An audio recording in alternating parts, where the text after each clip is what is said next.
viimane tegelik kraaviületus. No, siin nagu antakse mõista, et tuleb midagi teha.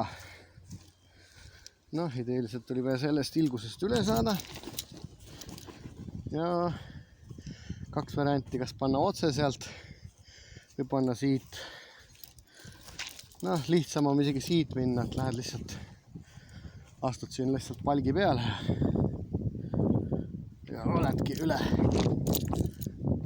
No, samamoodi oleks saanud ka siit, et siin on see laud peal.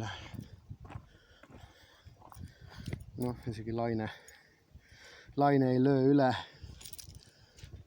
Ja olekski.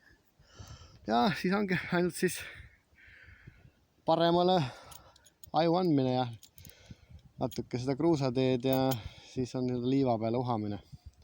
Et see on umbes praegu 6,2 kilti, et noh, see kilti enne lõppu või natuke.